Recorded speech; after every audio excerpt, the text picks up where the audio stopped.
Hello. Today I wanted to about something very, very simple, but at the same time very important. I wanted to discuss how can we create the very basic to-do list. Now, to-do list, as simple as it sounds, sometimes it can be very daunting, especially if we have conflicting uh, priorities and we have limited amount of time and we don't know which one to start and which one to finish, or or if we can do multiple things at once. So I'm going to use the guide which Brian Tracy has presented in his book Eat Your Frog. I will link all the different ways that you can read this book, the audio version, the paperback version, the Kindle version. This book, I have personally done an audio version multiple times. In fact, I've listened to this book so many times. It's a very quick read. So I've listened to it so many times that all these principles are literally at the back of my mind and I can recollect them. And I highly recommend reading this book for time management and productivity. It's very good. So coming back to how do we make to-do lists? Now, to-do lists can be made for the entire year. It can be made for each month. It can be made for each week. And it can also be made for daily.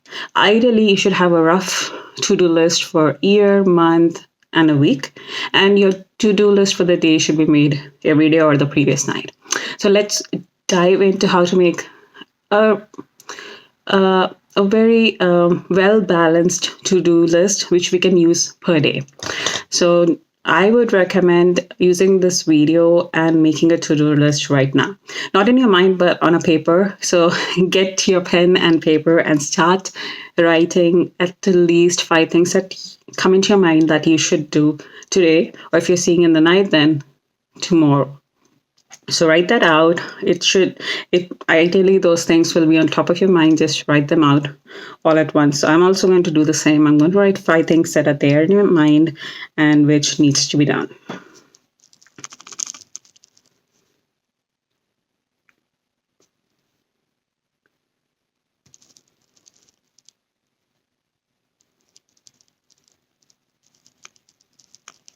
Okay, so I have a list of 5 things, and hopefully there he'll also have a list of your things.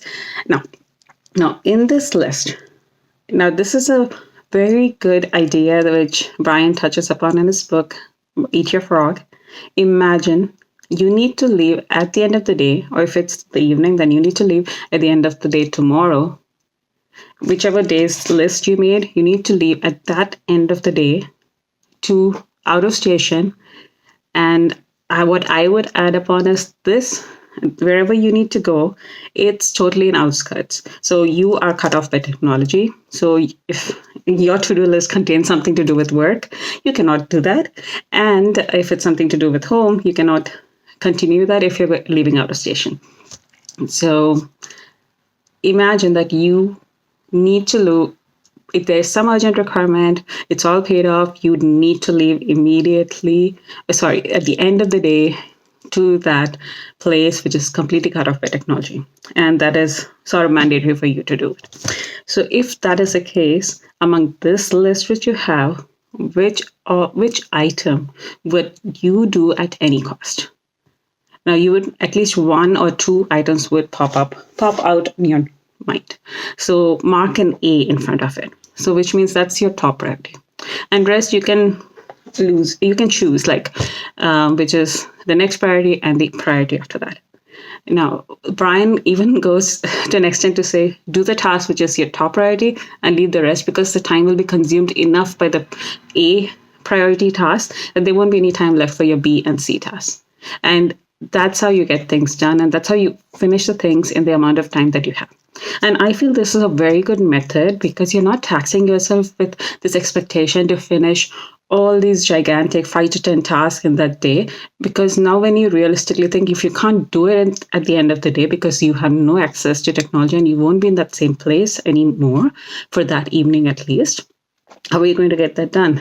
So realistically, if you need to close something at the end of the day and you know what is the item that at any cost you would get done, it would be done. And many a times, even if you start with those 10 items and you think, okay, I'm going to do all of these 10 items, majority of times you would have seen you only end up finishing the A priority and rest of them are left out, and that taxes you up mentally because you are then maybe blaming yourself or blaming the techniques that you were using.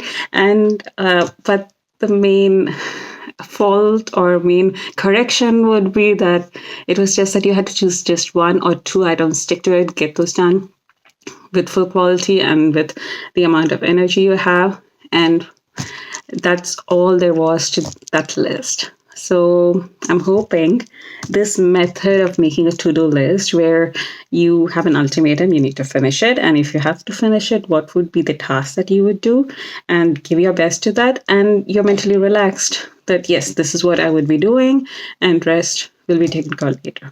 But if you have multiple priorities, then I would suggest speak to somebody who is more experienced with all those tasks, or like delegate or request help and hand it out so that even those tasks are taken care of and you are also performing at your best with at the same time being very peaceful.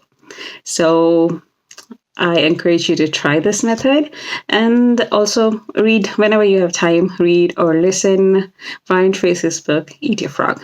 Thank you so much.